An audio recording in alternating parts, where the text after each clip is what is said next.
আরে কি ফুটফুটে মেয়েটা, এভাবে কে ওকে মারলো রে? কি জানি, মনে হচ্ছে কেউ তার মাথায় সজোরে আঘাত করেছে। দেখ, ওই যে মাথায় রক্তের চিহ্ন। হ্যাঁ, তাই তো দেখছি, কিন্তু এই মেয়েটা কি বেঁচে আছে? দেখে তো বোঝাই যাচ্ছে না বেঁচে আছে না মরে গেছে। এক কাজ করি, নদীর রানীকে ডাকি, তিনি নিশ্চয়ই একে সুস্থ করতে পারেন। হ্যাঁ, সেটাই ভালো হবে। তবে নদীর রানীকে ডাক। নদীর রানী, ও নদীর রানী, একটু উপরে উঠে এসো না। এখানে যে একটা মেয়ে খুব বিপদে পড়েছে, তাকে বাঁচাতে হবে যে। রানী ব্যস্ত আছেন, ডাকছো কেন আমায় বলো। এই দেখো না, এই মেয়েটাকে কে যেন খুব জোরে আঘাত করেছে। ওকে একটু রানীমার কাছে নিয়ে যাও না, তিনি তাকে অবশ্যই সুস্থ করে দেবেন। ঠিক আছে, ওকে আমি নদীর রানীর কাছে নিয়ে যাচ্ছি। তোমার আবার কি হলো তরুলতা?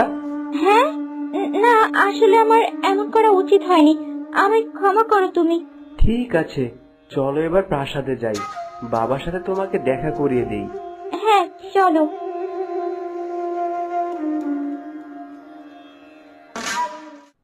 আসো আসো আমার রাজপুত্র, তোমার অপেক্ষাই তো আমি করছি। বাবা, তরুলতার কথা তো তোমায় আমি আগেই বলেছিলাম, যার জন্য আমি আজ প্রাণে বেঁচে আছি। এই সেই তরুলতা। হ্যাঁ রে মা, আমি যে তোমায় কি বলে ধন্যবাদ দিব, তোমার জন্য আমার রাজপুত্র প্রাণে বেঁচেছে। চপ করলো এই তরলতাটা, আর প্রশংসা পাচ্ছি আমি। বাহ, প্রশংসা শুনতে ভালোই লাগছে। না বাবা, ধন্যবাদ দিয়ে আমাকে ছোট করবেন না, ওটা তো আমার কর্তব্য ছিল রাজপুত্রকে বাঁচানোর। বাহ, কি সুন্দর করে কথা বলে আমার মাটা। এই, কে কোথায় আছিস? আমার মাকে সুসজ্জিত করার জন্য। ছোট লোকের চাপ, আমার গায়ে ধাক্কা খাস তুই? এত বড় সাহস তোর! ক্ষমা করবেন, আমি ইচ্ছে করে করিনি। আবার মুখে মুখে কথা! তরুলতা, চুপ করো। এই কি ব্যবহার তোমার? এমন তো তুমি ছিলে না। আচ্ছা আচ্ছা, ঠিক আছে, তরুলতাকে তোমাদের রানীমার কাছে নিয়ে যাও দাসী, তিনিই সব উপহার তরুলতাকে পরিয়ে দেবেন।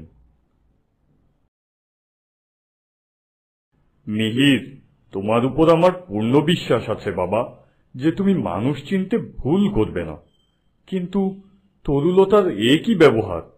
তোমার মা আজ পর্যন্ত কোনো দাসীর সাথে একটু উচ্চস্বরেও কথা বলেনি, অথচ তরুলতা প্রথম দিন এসেই একজনের গায়ে হাত তুলল। আমি কিছুতেই বুঝতে পারছি না বাবা, ওর মতো নরম স্বভাবের মেয়ে